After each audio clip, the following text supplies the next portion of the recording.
I'm Carrie Cassidy from Project Camelot, and I am here with Aaron. Wow. Let's start over. What's your last name? My name on my birth certificate is Aaron Green Hicks, but my real last name is Rothschild. Very good. Okay, so let's, because that's going to be, and I'm going to ask you to speak as loudly as you can. Okay, I'm sorry. Because we don't have, this is, as I said, low tech, and really it's a choice of mine to sort of stay low tech here and try to get the word out using what means I have at my disposal under the circumstances when I go to a conference and I'm in motion constantly, and part of the time listening to the speakers, other part of the time running around trying to interview people. So, and without a crew. So, at this moment, just let's repeat this. So, your name is Aaron. Aaron Green Hicks. Okay. And my real last name would be Rothschild if I had stayed in the family. Okay. Yes. And I heard you speak, and it was really stunning, and I want to give you credit here because it can't have been easy. It wasn't easy at all. Okay, and I don't know if you've done much public speaking, but No, just on Friday was my first time ever. okay, and you handled yourself very well, Thank you. and you were very credible, and this is has to be a very difficult situation, but it's a very important sort of revelation for you and for the people out there. And thank you for having the courage to actually, to do a Camelot interview. I'm sure after you do this, you're going to get a lot of flack for having done so. And so I'm just giving you a heads up. Okay. I'm prepared. That's why I'm doing it now, and I understand the ramifications of the entire situation. Okay, Yes. great. So at this moment, can you sort of talk a little bit about when you say had you remained part of the family? When I was born, they put me they took my father and I and put us outside of the family. And my father was the head of the military shadow government, and he put me into MK Ultra. They took us out of the family so that I could be in these programs. Okay, and can you talk about your father and mother? Their is it your father who is the Rothschild? Yes. My father's a Rothschild. My mother was a Sinclair. Okay. Yes. Great. And you say he was head of the shadow government. Can you explain? The military part of the shadow government. He had to deal with time travel. He dealt with MK, all the Black Ops programs at the time, from the 1940s until the 1970s. Okay. Are you able to say his name? R.C. Green Sr. Okay. Everything's wiped on him. When he tried to, after he was remarried, after my mother passed away, he tried to get his birth certificate to go to Ireland, and there is no record of his birth. There's no record of my father anywhere. There's no medical records, there's no military records, there's no congressional records, there's no anything on my father. Fascinating. Yes. And I've never seen my birth certificate either. Never. Okay. Yeah. What about your mother? I don't. My mother, all I know about my mother really, well, my mother over here wasn't my real mother. My mother, see, this is part of what I didn't speak about Friday. We walked over here from another dimension, my father and I. So the Rothschild bloodline that I am from is from the other dimension. I am not from the Rothschild bloodline from over here. Okay. Yes. And can you explain how you know that? Project Ibis. Okay, and can you talk about that? That's very difficult. Somebody had come up to me the other day and asked me a question I've been waiting to hear my entire life. And it was, do I remember my rescue? And he meant my rescue from Canada, from Ibis, when I was being stored. And when you're being what? Stored. Stored. Yes. We're stored until we're needed. When they regress us, they keep us in fetal state until they need us again. Okay. It's difficult to understand unless you've actually lived it. Sure, of Right. course. I remember everything from before I came over here. I have full recollection of my life from before. Okay, so would you say you came from a parallel dimension? Yes, parallel universe that is exactly like this one, only they were peaceful, they brought peace. So what happens is, because I knew how to bring peace and I was part of IBIS, I was brought over here and regressed, and then when I was put into MK Ultra, they had to break me down, all the peacefulness I knew and all of everything that I knew from over there. It still was inside of me, but it was pushed behind a block, and I was broken down to be part of this place here so that I could do what I had to do, which was be part of these programs. Okay, so because I've interviewed or gotten information from Michael Prince, who is also known as James Casbolt, and has talked about Project IBIS. So in what way are you part of were you part of Project IBIS? There's a lot of it I can't talk about. Okay. And I'm not prepared to talk about it fully. It's painful for me because I've had so many regressions. I haven't had just one or two or three. It's a constant, ongoing thing. They take me and they put me from universe to universe to universe, and once one becomes peaceful, I get regressed, and then I get put in another one. Then when that one becomes peaceful, I get regressed again and put in another one. And the time that I came over to this one, my entire family, my children, and my husband came over with me. Now, they're not part of Project IBIS, but they got brought over with me. Okay. And what's the sensation for them when you say being brought over with you? In other words, because I assume, you've reached a certain age in this universe, and they also, but you wouldn't have met him until a certain point. Right. My father had access to time travel technology when he was in the military shadow government, and he did this in the 1940s. He knew that I was going to be born, obviously. So he went forward to when he knew that I was going to meet my husband and found out who my husband was going to be, because ultimately he knew he was going to have to be my handler as well. And when he found out who my husband was going to be, he encoded me with my husband. And so it was always meant to be that I married him.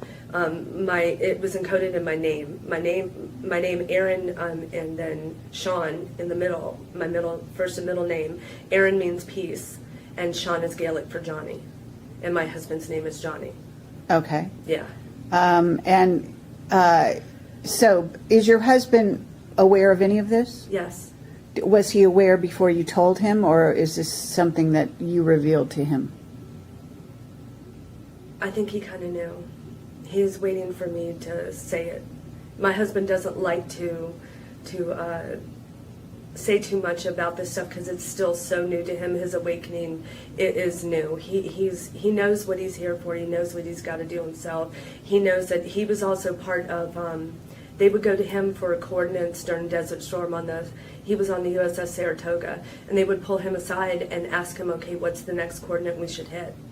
Where should we target next? And they would get things from him. And he didn't remember they were doing these things to him until I started waking up. And I started remembering. And my son is a catalyst, actually, for my awakening. And my awakening was the catalyst for my husband's awakening. And my daughter, who was 13, has always been awakened to it. Okay. But when you say awakened, being a Rothschild, being born into that sort of arena, were you... sort of, at what point did you become awakened? Was it after you had your son? It was about when my son was 15. So that would be about 3.5, 4 years ago. Okay. Yeah. So when I was prior to that, where was your head at? What was your trajectory? All over the place. All over the place, because I couldn't understand why I was promiscuous. I couldn't understand why I would get angry so so quickly. My anger just is so, it's awful. I can just go off the handle right away. It doesn't take much to trigger it, and it's not bipolarness or anything. I found out that it was when I would get triggered from my programming. Okay. And let me say here, just because, I ask pretty direct questions, and I know you haven't done this before, but I want you to feel free to tell me at any time that you don't feel comfortable answering a question. You're feeling a little bit, yeah. And I don't. It's okay. I don't want to scare you. Oh, you're I not don't- scaring me at all. Okay. But I don't want to intimidate you. I don't want you to, be caught unawares. I want you to know and feel comfortable with what we're doing I actually do feel here. very comfortable with you. Okay. So it's not that.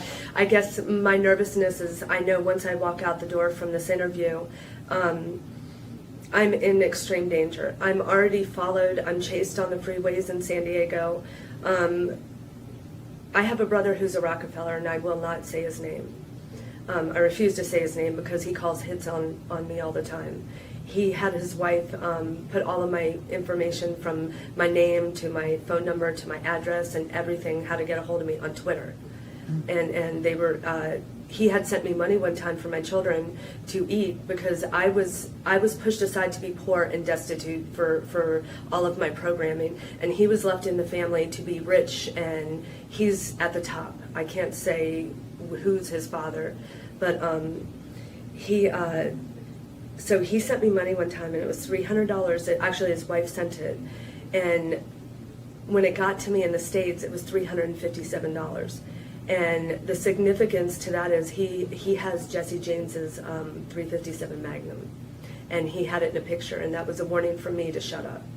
And once I didn't shut up, that was not only a warning from him, that was like a warning from the entire family, Rockefellers, Rothschilds. They were wanting me to keep my mouth shut. And I didn't. So the hits started becoming once a month, once a week. And the day before we came here, they sent a motorcyclist up next to us that was, he looked in the car, looked at my husband in the eye, and then he swerved into us. Didn't hit us, but got close enough to where it caught my husband off guard, and we hit a car in front of us, which hit another car, and he drove off knowing that he had caused an accident, and nobody can find, Sure. I understand. Yeah. So, okay, and so that was on the way here? Yes. Okay. Wow. Yeah. All right. So on the stage, you talked very specifically about, I guess what you were talking about was how you were brought up, and Dr. Mengele? Mengele? Mengele. Yes. Yes. So do you want to talk about that a little? Sure. I didn't know that up until just maybe April of last year that the man that I happily called Grandpa was Dr. Mengele, Dr. Green. And that's why my last name is Green. In these programs, I'm sure you know that we're encoded with colors. And I'm encoded with green because Dr. Green was the one who was he gave me the love up until I was 4. So my love bombing, the love part of my love bombing was him loving me. So I knew humanity from Mengele. I knew humanity in a way that nobody else saw from him. And to me, he was gentle, he was loving, there was a white rocking chair that he would get in, and he would sit me in his lap, and he would just sit, and he'd rock and rock and rock me, and I'd hear lullabies in German and English. He would tell me fairy tales and stuff like that in German and English. He gave me a wonderful and beautiful memory of a grandparent, because that's what I saw him as. I don't know if he's any kind of blood relation, because I don't know if Mengele is, within any of these families. I haven't researched that. I try not to research anybody's stories, because when I give my story, I want my story to be my experience from my firsthand experience. So everything you do hear from me is only me. Okay. Yeah. Okay, but so somehow, though, he was part of your family at that time. Right. When you were... Every day I would go to, up until I was 4 years old, I spent every single day that my father spent in the Pentagon. And I was allowed to do whatever I wanted. Admiral Hayward and Admiral Holloway, they were 2 SECNAVs, consecutive SECNAVs during the 1970s. And I used to sit on their lap while my dad would bring me in, drop me off, and he would go and do his work in the shadow government that he had to do. And the Secretary of the Navies would sit me on their lap, pull out the coloring books and crayons, and I would sit and color and play in their laps while senators and, you know, all kinds of congressmen, high-level elite would all come in and they'd discuss things, and they're not thinking a 4-year-old child is taking it in, you know. And here I am. I'm brought here to be an observer. I'm brought here to know what's going on. So my little mind was taking it all in. Okay. And I've been in the Situation Room. I happily always walked into the White House before we would even walk up to it. The door would open and they say, "Hi, hello, Mr. Green," and I'd just come trotting in behind them, and I could just go and do what I wanted. Okay, so in a sense, he was, I mean, did you see him also interact with your parents at that time when you were young? No. Whenever I was with him, it was alone. Okay. So in a sense, perhaps he was your handler He at could a have young been. age. He very much could have been. Like I said, he was a loved part of my program. Yeah. So that makes sense, you know. So did you grow up in like a normal house? Oh no, it was so extremely strict, and I grew up with money, so I wasn't without money. It just wasn't as much money as my brother was able to grow up with, and there was a lot of abuse in my house, but there was also a lot of ETs in my house at times, and so I grew up having these meetings with ETs and stuff with my parents at a very young age.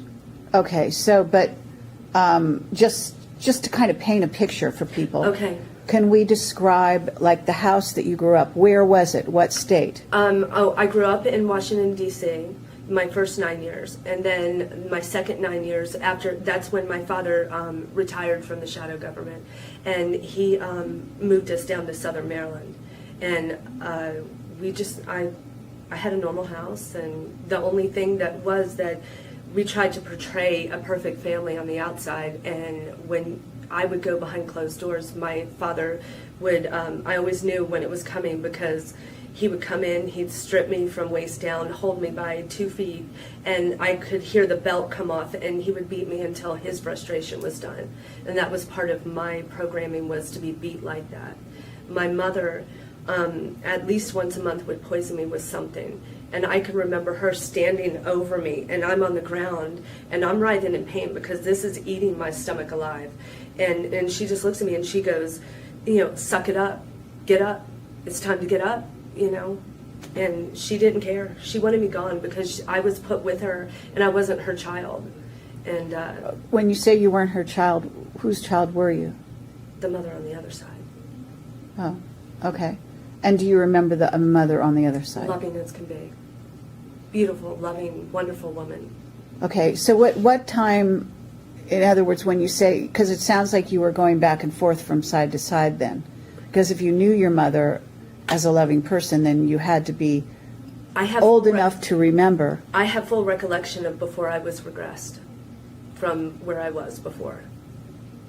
Okay, so when you say regressed, I think maybe it's the usage of that word, but let's say you lived a life on the other side, okay, and you reached, let's even just start with the age of 4. Okay. If you're at the age of 4 on the other side, do you grow to the age of your age now? Yes. Okay. And when you say you're regressed, if you cross over to this side, then what happens to the person who is now, let's say, what is your age approximately? I will be 44 in 2 weeks. It's funny, I was just going to say 44 if your age is 44. I don't know where that was coming from. Okay, so you're 44, you go into this program in Canada, you walk into a facility as a 44-year-old woman, then you're regressed, you say. Right. Regressed how? Do you know? No, I just know it was painful. I remember my husband, before we came over here, my husband looked at me, he walked over to me, and I'm sitting on a couch like this, and he just holds out his hand and he goes, "Are you ready?" And I said, "Yes," and he goes, "You know this is going to hurt a lot." And I said, "I know." And there I came. I walked over with my father, and then I don't believe my husband's body or my children's bodies were brought over, but I do know that their souls were brought here and put in different, the bodies they needed to be in for our family to be together again. Okay. There's a mission with my family, and my family is brought here to do peace. You know, Okay. it's just getting there. It's getting all of us super soldiers together, and mind controls victims, and even the Project IBIS children together, all of us, so that we can change what's happened and use what's happened to us against who harmed us. Okay, so, but are you are a Rothschild on the other side as well? Yes. Okay. Yes. So at this point, in some way you're regressed that you don't remember, but do you start out as a baby on this side? Yes. Okay, so you have to go through all those ages again, right? Right. Okay. So, but you have the memory, the recall. Yes. Yes. Okay. I'm anxious to do regression sometime. I would love to do it so that I can. I feel that would be my way of proving it to everybody if I can have a videotaped regression done, so that people can see that I'm telling the truth. I have nothing to hide. Okay, let me ask you, have you ever seen the TV show Fringe? Yes, I identify with that absolutely 100%. Okay. My question to you is, if you look at, I forget her name, it's not... Olivia? Yeah, Olivia. When she goes back over to the other side, there's another Olivia there, okay? So she doesn't go through kind of the way you're describing it. In other words, she's already on this side, grew up on this side, so-and-so. But the Olivia she meets grew up in a different parallel reality. Right. And I believe that we do have multiple realities going on simultaneously. Yes, yes, and absolutely. we're all actually on both sides. But I've actually recently had some whistleblowers who are time travelers, who have revealed to me what, and I it's been a leap of conjecture for me, basically saying what seems to be happening, because they have identified that there are some people here who appear to be scientists, for example, Nazi scientists from the time of Paperclip, who are here even as younger men, but the same men. In other words, very famous scientists, Werner von Braun, for example, and what's this guy, Max? Is it Ingalls? I'm not sure. Anyhow, I other people, and Mark Twain, for example, other people that aren't in black projects as we think of them. But basically what I understand is a possibility is the scenario that went on in Fringe, in which they actually crossed over and came over here. That body from that reality was brought over here, whereas the one that was here was died or done away with in some way. Right. So that's one scenario. Right. Now there's another scenario that sounds like, and then also there's a component part of that wasn't in Fringe, but that they've actually learned how to do what you're just saying, which is regress. They've actually learned how to turn back the clock, so you not only don't age, but you actually can get younger. Right. And I don't think, now this may be the limits of my imagination, but I'm saying I don't think, in other words, I think it goes back to a certain, like I could be, at this point I could go back to maybe 19. I probably can't go back to being a baby, an infant in a crib type of thing. So at that point you have a gap. I know this is a long question, and I'm No, kind of, you're fine. I'm following. I don't I'm mean to following. go into like a big explanation here, but I'm really curious what you might think of this. Is it possible that you might have some missing time between the age of 0 and 10? I'm just, picking a number out of a hat, in which you actually don't have memories from this side. That is an absolute possibility.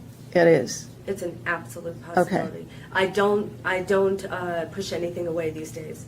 If somebody brings it to me, obviously there's a reason. So maybe I should look into that, and regression would be the way to do it. Right. Okay. So, but it's not something that you are like at this moment. If I said, "Do you remember everything?" I mean, nobody remembers everything. I don't think from when there were, like whatever age a person is to there's a zero even on this side. Right. You know what I'm saying?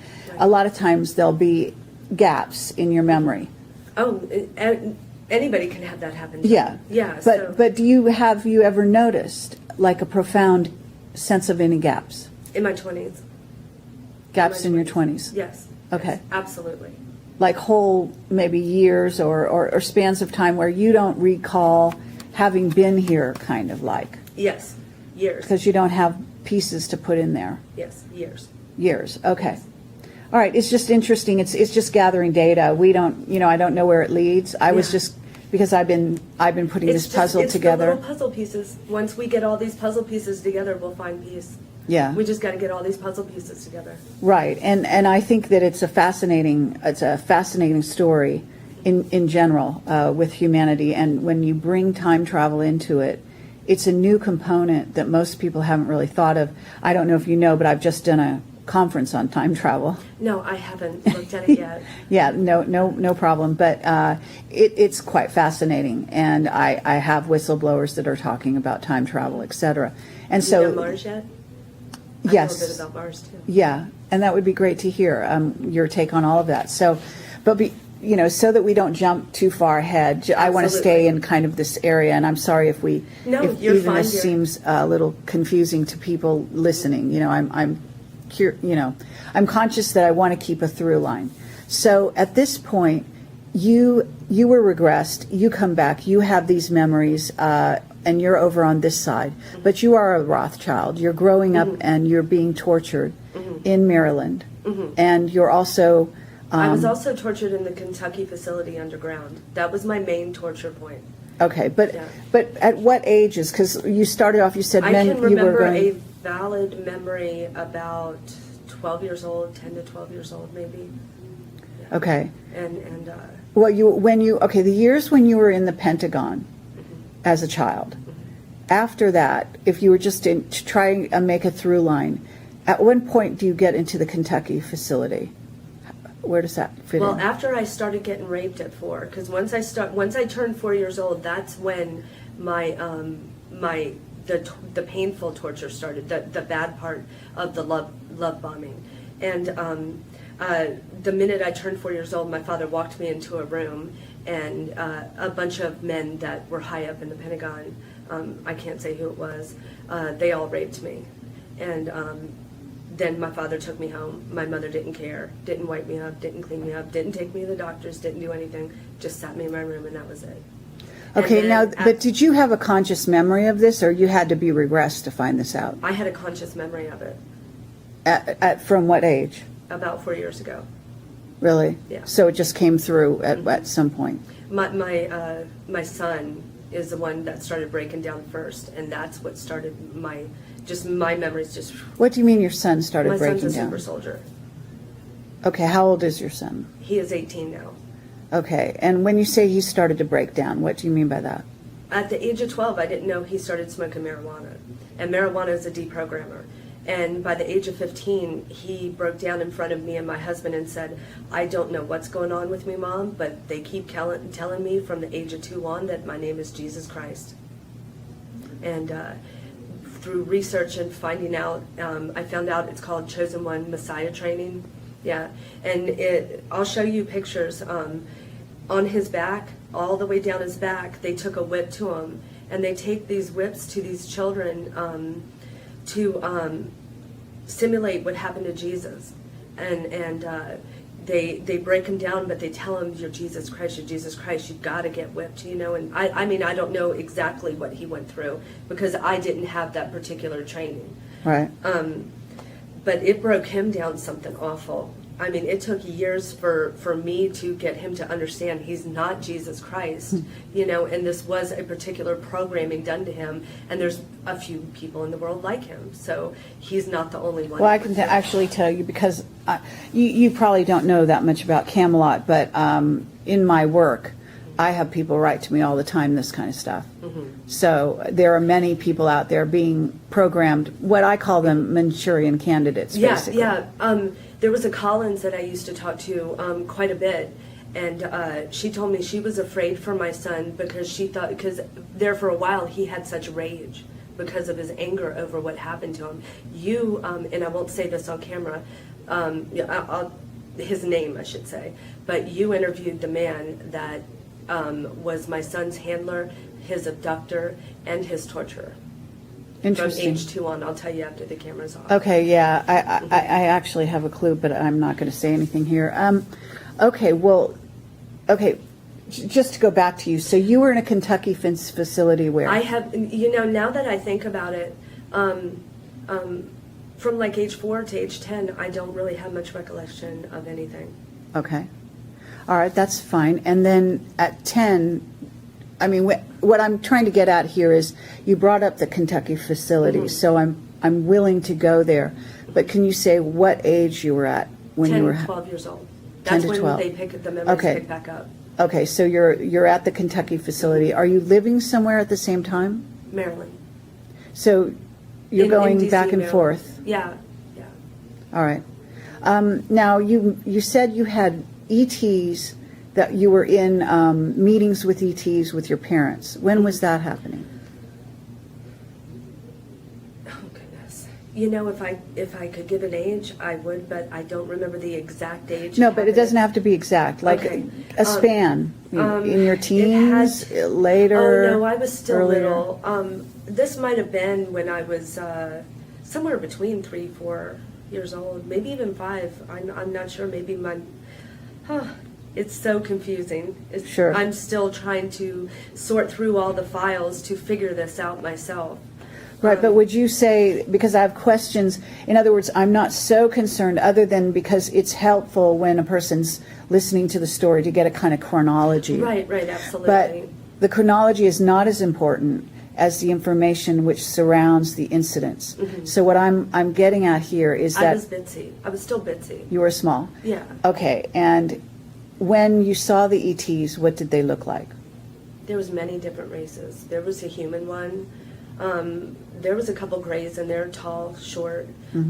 Absolutely, there were reptilians, but I'm a 50% reptilian myself, actual hybrid. So they were there, and my parents were sitting. They were on the couch, and I was so little. I used to go under the cushions and scare my family. When they would sit on me, I go rawr, like a kid, little kids do, but I didn't know what was getting ready to happen. But I put myself under these covers, and next thing I know, I have all these ETs sitting on me, and I personally believe they were consciously aware of me under them, obviously because of their telepathic abilities, and but they didn't let on. And my mother and father are sitting there with guns. I've never seen a gun in my house before that. And it is my belief they were wanting to take me. And my parents would not let them. And Okay. my parents kept telling them, she's under contract, she can't be taken. Okay, but were they good ETs or bad ETs, would you I say? never got a bad feeling. I never got a Okay, bad feeling. but your parents had guns. So, but your parents were torturing you, so those weren't necessarily the good guys, right? Okay. I mean, I'm stating the obvious, but I just Yeah. want to be clear here. Yeah.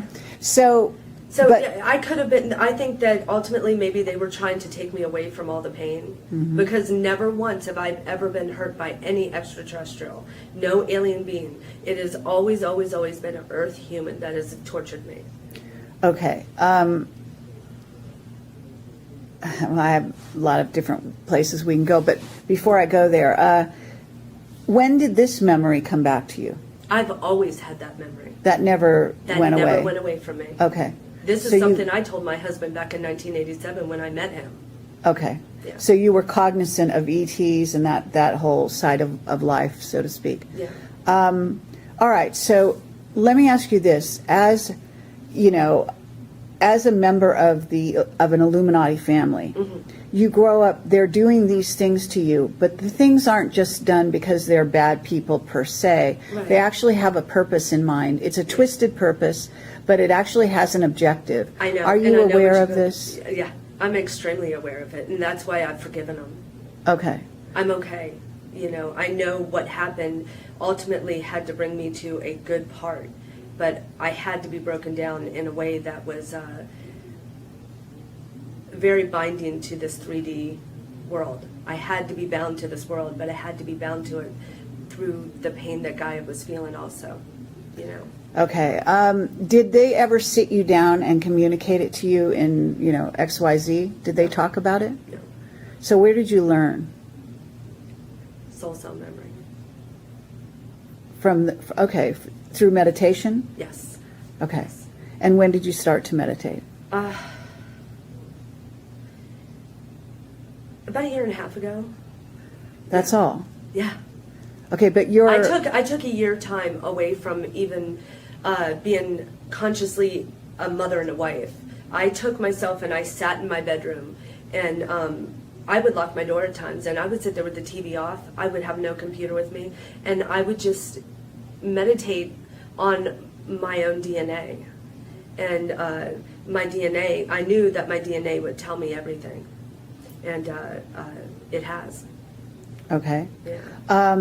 And then I do have to interject that my brother, who's the Rockefeller, told me that I tried to talk to him before about everything, because I knew my mom wasn't my mom. I knew that things were askew.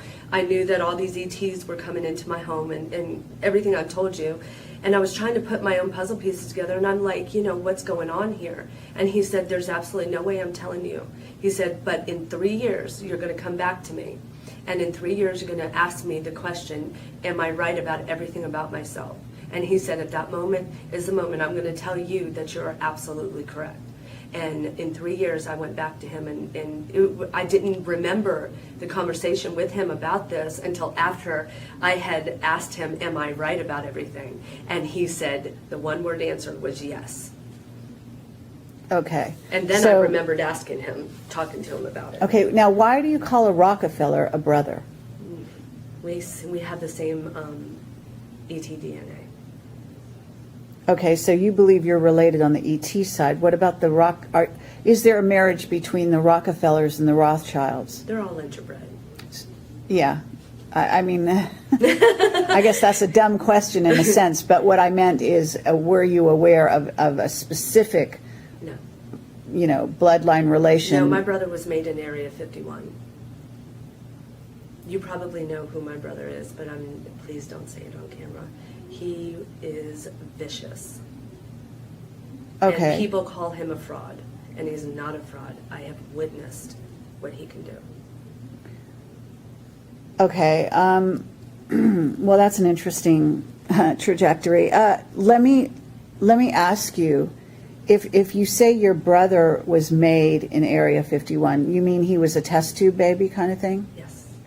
Okay. Does he know that? Yes. He's a fully conscious being here. He was groomed in the Rockefeller family to be at the top. And he's a very secret at the top person. Is he head of MJ-12? You don't have to answer that. And I'm not going to. Okay, that's fine. Okay. Let me ask you this. Growing up, going through this trajectory, you're saying your real sort of awakening, though, only happened like 3 years ago? Yeah, it's been between like maybe about the 3 to 5 year time span. I started having a little like, I would tell my husband, things are askew about my family. I know it. I know that there's something going on here. And then when my son had his breakdown, it was like a flood started happening in my family immediately. Just everything came. And the SS that did the stuff to my son was the actual first person that we went to about everything. Really? And I didn't. That wasn't exactly the best choice. But I didn't know that at the time. Okay. The afterwards is when I found out that he was the handler. Right. Very interesting. Yeah. Yeah. Of course. I was led to him because it can only be divine that you're led to something like that, Mm-hmm. It really is, because that was just telling me that it was time to find out everything. Okay. Now, I what you told me is that you hadn't, when you went on stage, although it's the first time you did it kind of that way, that you said you had been talking about it. I did 2 really itty-bitty radio shows that it was more like talking to a group of people, maybe 10, 12 people or so. Okay. And so it was like just having a get-together with family, or friends or something. Uh-huh. But I did a radio show in January called The Galactic Connection with Erica Getch. And that was my first real, coming out to everyone. Okay. That had 300,000 live viewers, and I didn't know it until afterwards. And if I had known it during it, I probably would have stumbled all over everything, because I'm just a nervous wreck telling all of this.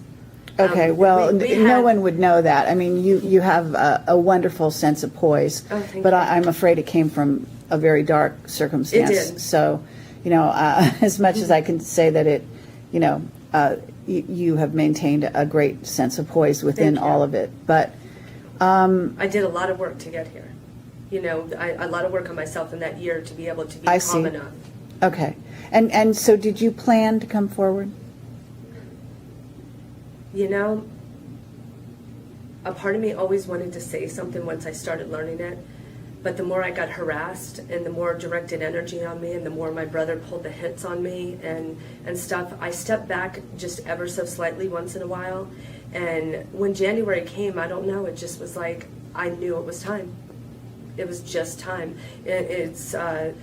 I know it's the beginning instead of what people thought was the end last year. I know this is the beginning. So if I don't begin to tell and begin to disclose everything I know, then I'm hiding a very vital part, because my father ultimately was someone who was a very, very dark creature in this world. And I have a lot of guilt about what my father did, because I'm here at the summit with people that some of them are as old as me, or some of them were being programmed during the time my father was in there. So I feel guilt that my father has done this to these people. And I feel like if I don't come out, then I don't release them either. Okay, but I understand who you say your father was, more or less, but we're also talking about the entire Rothschild family, Yeah. right? Yeah. So in terms of, the lineage of this group of people, right? You understand that the reptilian influence on them. 100%. Okay. And yet you fully acknowledge that you're half reptilian, right? Absolutely. And when we talked off camera a bit, you and I both discussed the fact that not all reptilians are bad. That has been my mantra from the beginning, because I have never had a bad experience with them. I've not been subjected to my family, the Rothschild family, from since I was little, or on the other side or whatever. But I don't have the darkness of that to compare it to, because every reptilian I came across was always kind to me and gentle with me. In the Pentagon, they would sit me in a chair, and I would sit there just like a little kid does, swinging my feet back and forth, just looking. And there would be a row of them in front of me, and they would, and just like that, and just stare at me and just look at me. And it was the oddest thing, but they did it so much that I became comfortable with it. And one time when I was in the Kentucky facility, one tried to get me away from the humans so that I wouldn't be tortured anymore. He said I had enough. He kept telling them, she's had enough, let her go, release her. And they said no. Another person that said she's under contract. She cannot be released. This contract is a lifetime contract. And so he looked at me, and I've never in my life seen a reptilian cry, and this reptilian shed tears. And he said to me that I can't do anything more for you. They won't stop. So what I'm going to do for you right now is a gift. And that's when my lights went blank. That's when everything went dark for me, and I stopped remembering, because he put the block in, so whatever they did to me, I wouldn't consciously remember it. Okay. Along those lines, do you remember interactions with the Catholic Church? Yes, I've seen ritual sacrifices of children in the Vatican, in the bowels of it. It's vile. It's the most vile place on earth. It's the most evilest, darkest. It is evil personified. God is not there. God left the building. God never entered that building and never will. Okay. He wants that building gone. He wants all of the popes gone. He's done with those popes. That whole scenario there is nothing but a sacrificial, ritualistic, evil. I can't even say enough about that place. It's awful. It's the worst place in the world. Okay, but I'm going somewhere with this. Okay. Are you familiar with the Black Pope? Yes. Okay. Did you meet him? Consciously, I don't remember that. Okay. If I did. Okay.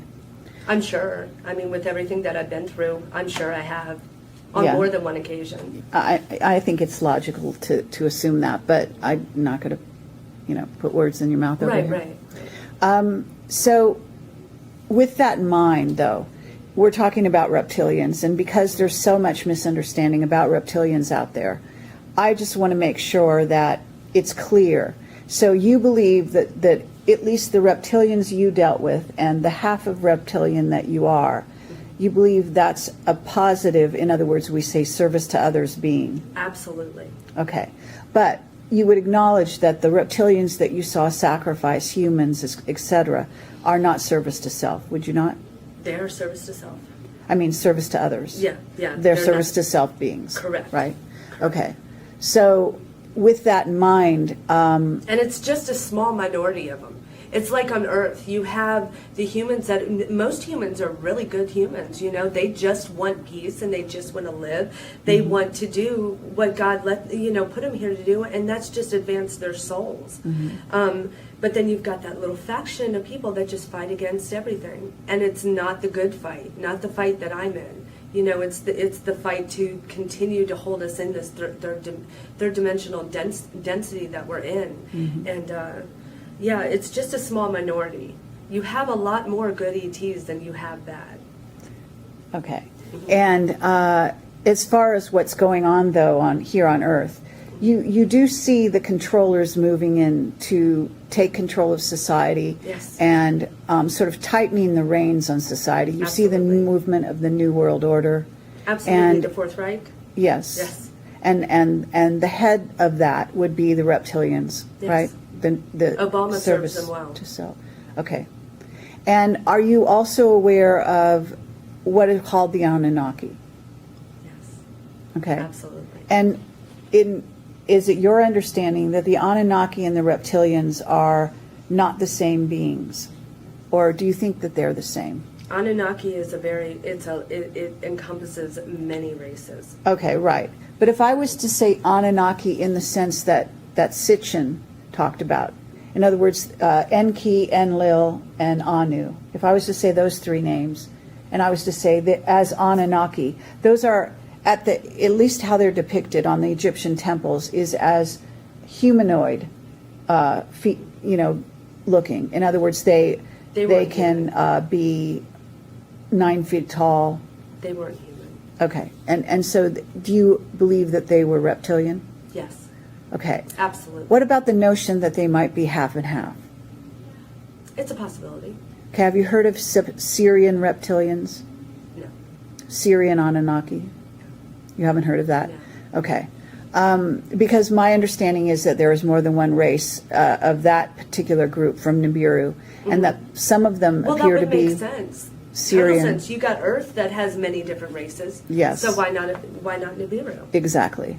But it is an interesting sort of line of investigation, let's say, because what I find is that people have different perceptions and different understanding about who the Anunnaki are. When this race of Anunnaki are the ones that are descended from Enki, Enlil, and so this is a certain race, and they appear to be, from what I can tell, half reptilian and half what appears to be a humanoid-like species, rather than pure reptilian. Right, right. Okay, which is, we, in a sense, and this is me throwing this out, we have a smaller portion of reptilian than they do. So exactly, Right. we're not half and half, although you say you are.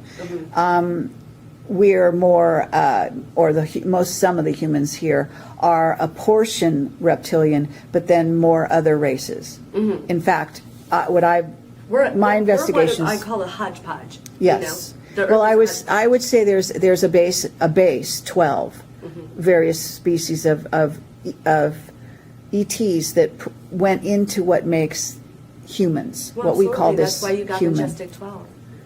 There you go. So you're aware of this sort of thing, this Absolutely. line of inquiry. Okay. I just don't talk about it a lot. Okay. But you see that it's okay to talk about in at least. Now I do. I Yeah. just haven't in the past. Okay. Yeah.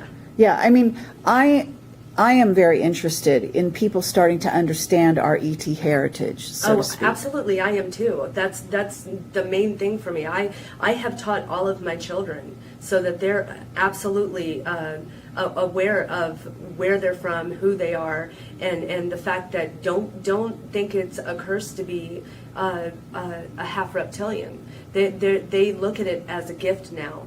You know, my son for a while cursed it, you know, but now he sees that he was given a gift. You know, you got to look. A lot of super soldiers don't look at what they get as a gift, you know, and a lot of the bloodliners don't look at what they get as a gift, and really it is a gift. We're here for a purpose, and our blood serves that purpose. Okay, fair enough. Okay, we have a limited amount of time here, and you know, this is a great opportunity and a great chance to talk to you and go down these roads. Maybe we can do this again in the future, even long distance. If you're in San Diego, actually, you're not that far from me. I can always drive up. Okay, and so because I happen to be just north of LA. Okay. But at this moment, just in the interest of time, you went through this torture, you've witnessed torture. At a certain point, you must have been like before your awakening, so to speak. How did you deal with it before your awakening? I was very promiscuous. Okay, so you were searched for exercising. Okay. Searching for love any way I could get. And I was married at this time, you know. I've been married since 1989. So my husband has had to put up with a lot, but he something inside of him told him that he just needed to stick with me through it because there was a bigger picture that was going to be figured out later. And obviously there was. But I became extremely promiscuous, and that's my monarch programming, you know, that was coming out of me. I would always be promiscuous with military men. It was always a military man. Okay. When you say you had monarch programming, did you go on any kind of missions in those roles? Yes. I can remember taking one man to his death. Okay. So in a sense, you knew you were being used or programmed, even though you weren't awakened the way sort of we're talking about it. Oh, there was always something off in my mind. I knew there was something that I needed to figure out about myself because I couldn't pinpoint why was I doing these behaviors? Why was I acting out? Why would I get so upset? Why would I go sleep with all these men? I have a beautiful, wonderful husband, and I would go off searching for love, and I had unconditional love at home. You know, I had what I didn't have with my parents. I had the love that was absolutely unconditional from my husband. Okay, but aside from being a wife, you were programmed as a monarch's sort of slave, right? Right. And perhaps being sent on missions during those years as well, right? Mm-hmm. Even astrally speaking. A lot of my work was done astrally. Okay.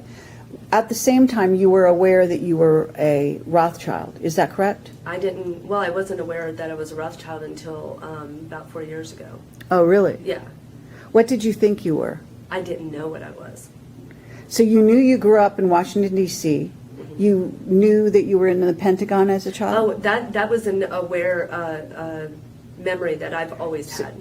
Okay, so you were aware of that. Mm-hmm. So you knew you came from like the military-industrial complex, yes, so to speak. I even remembered the rapes that were done to me at 4 years old, but I didn't know why they happened to me. I thought it was just something that happened to me. I didn't realize it was part of the programming. That was my very initial breakdown. That was the time when they took me from 1 to 2.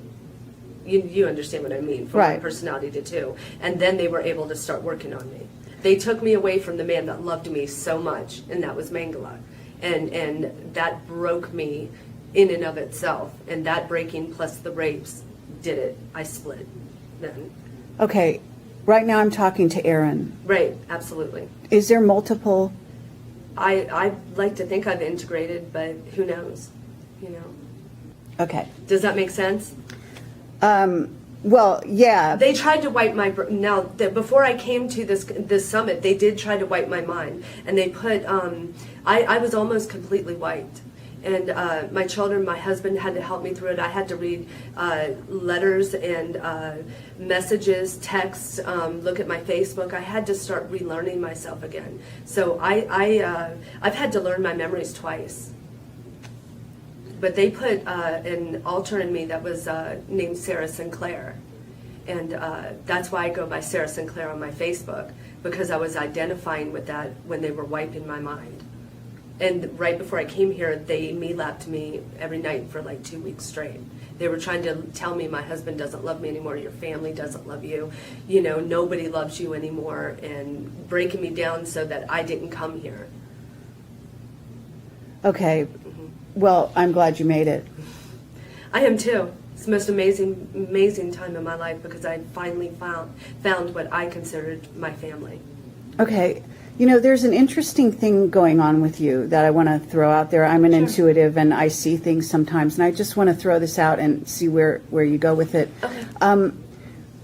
When I saw you on stage, you look like a much older woman. When I see you here, you look much younger.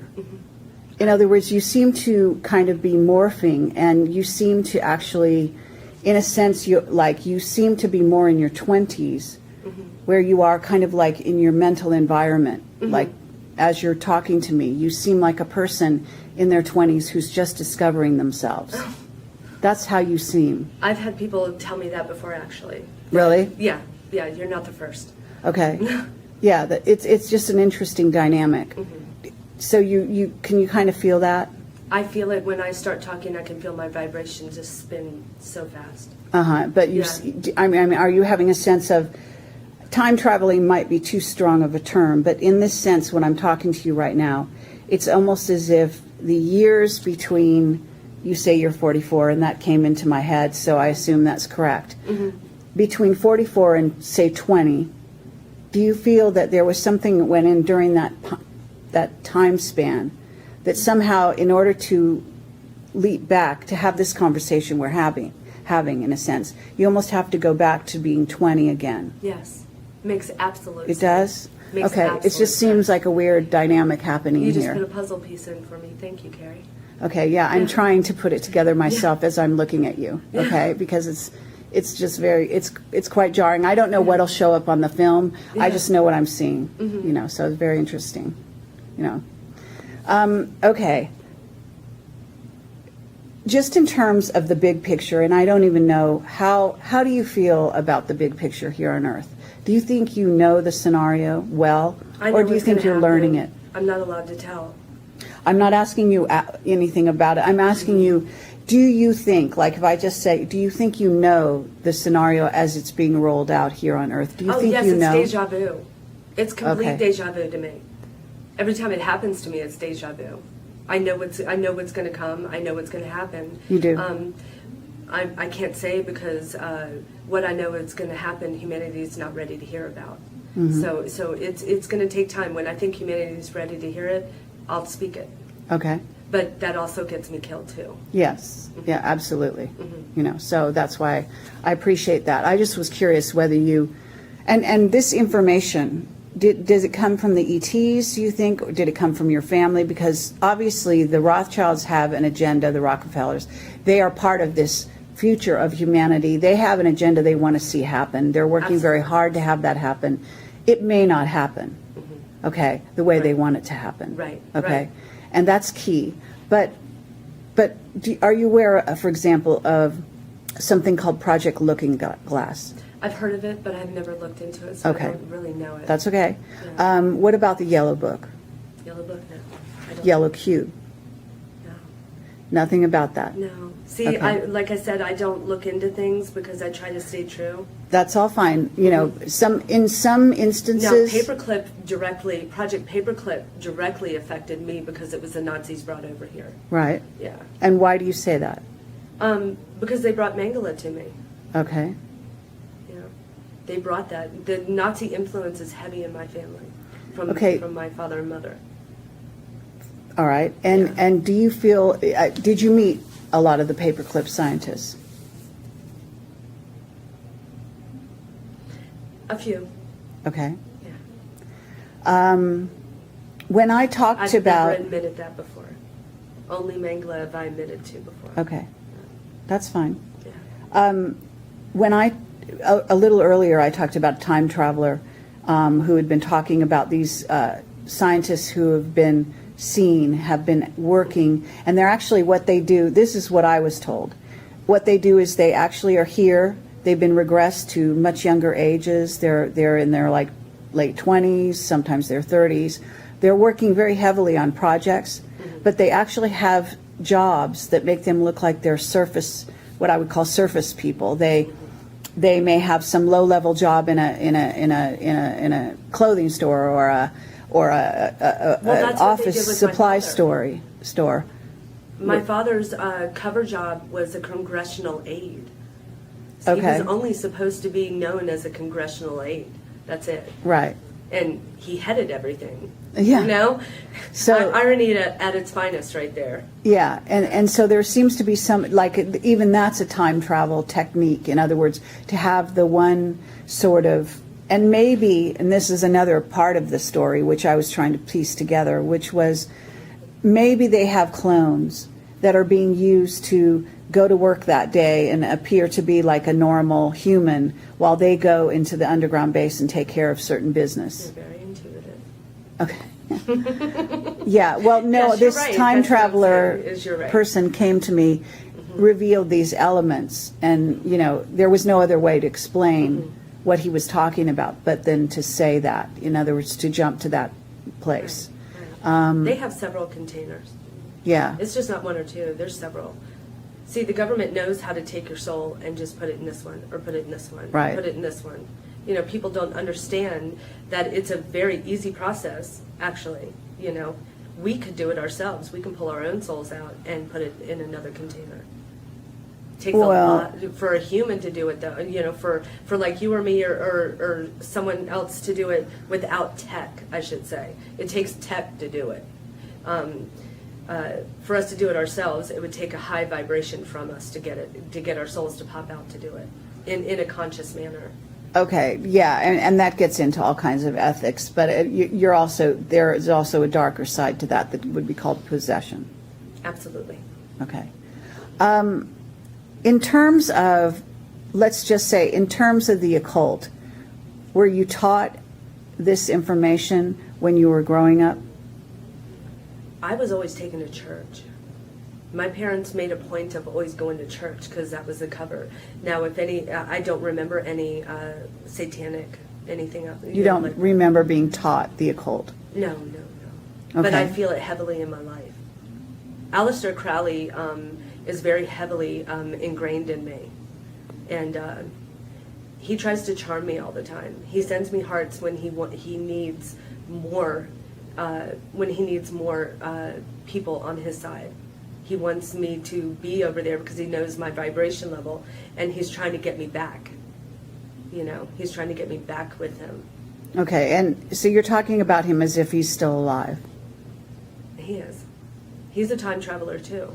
He Okay. had access to time travel tech. So he's here as if he was still a young man, you know, middle-aged man or whatever. Mm-hmm. He's trying to get everything back, you know. He wants it all back for himself. So, well, what that tells me, and I'm not, you know, I'm not so sure that makes sense. And I'll tell you why. And, Okay. and you can tell me why it does. Okay, Okay. so I'm throwing out that because I have studied the occult, and I Okay. do know a fair amount about Crowley, and I don't know everything about him by any means. But what I would say is that, and this is actually something I puzzled over, and I feel this way about, for example, Enki and Enlil and so on.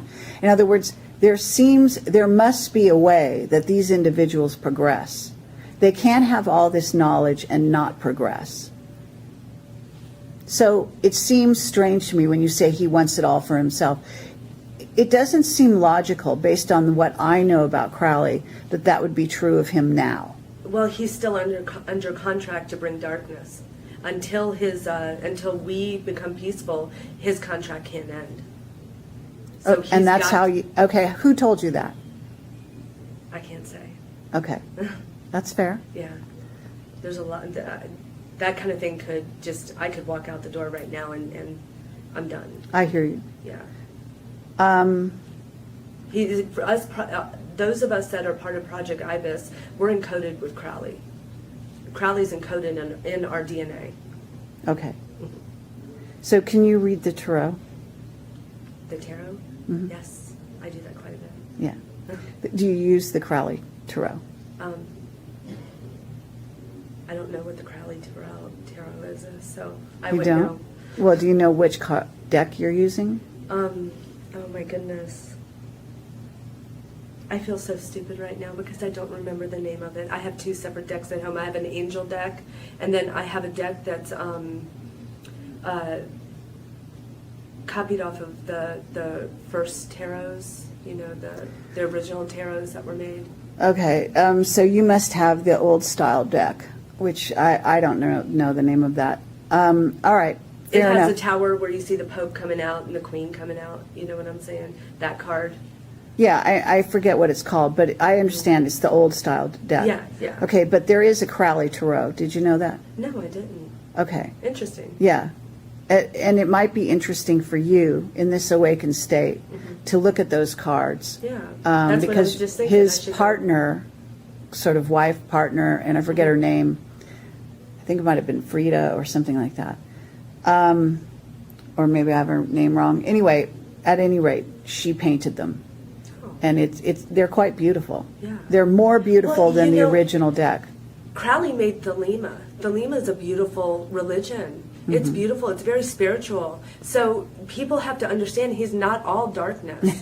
You know, he's really not all darkness, not in my eyes. But, you know, like I said, I'm encoded with him. Right. So to me, he's not anything more than just an experience. You know, he's just another part of my puzzle piece. You know, I don't really feel so much darkness. I think to myself, why in the heck am I getting hearts from him, you know? But that kind of throws me off a little bit, and I just tell him, I'm sorry, but my hearts go to my husband, you know? And that's how I put it to him, and he leaves me alone for a little bit, and then he tries again, and then I get him to leave me alone. It's just an on and on and on process for him. Okay, are you in touch with members of the Rothschild family? No, Not at all? no, Okay. Have you ever been? yes. Do you remember that? When I was a child, we used to go around them all the time. Because Okay. as a child, I was very used to being around Kennedys, around Rothschilds, around Rockefellers, around all of those elite. My father always was taking me around them. Okay. Have you traveled the world at all? Not consciously that I remember. I don't have a passport. Oh, really? Yeah. Okay. I never knew whether I could get one or not. I'm sure I'm on a no-fly list with my mouth that flies. Okay, well, it would be, though, you know, everyone's, basically your travels are also for self-awareness. So the more if you were to travel, I would encourage you to do so, first of all, because it will awaken more memories. I would love to. If As a I could- soul. Yeah. Yeah. I would love to. Yeah. Okay, well, at this point, I'm going to shut this down, and I'm supposed to go speak for a short bit, and I don't even know when, but there's some other people coming along to hear, but thank you so much for this. You're welcome. It's been a Absolutely. great conversation, Yes, and I very much enjoyed it. Very much. okay, thank you, and I wish you well, and I hope that you can come forward again, and that we can talk some more. Yeah. I'm And- going to come forward till it's all out, until everything's peaceful. I won't stop until peace happens. That's why I'm here. Aaron means peace. I'm here for peace. Okay. All right, thank you, Aaron. You're welcome.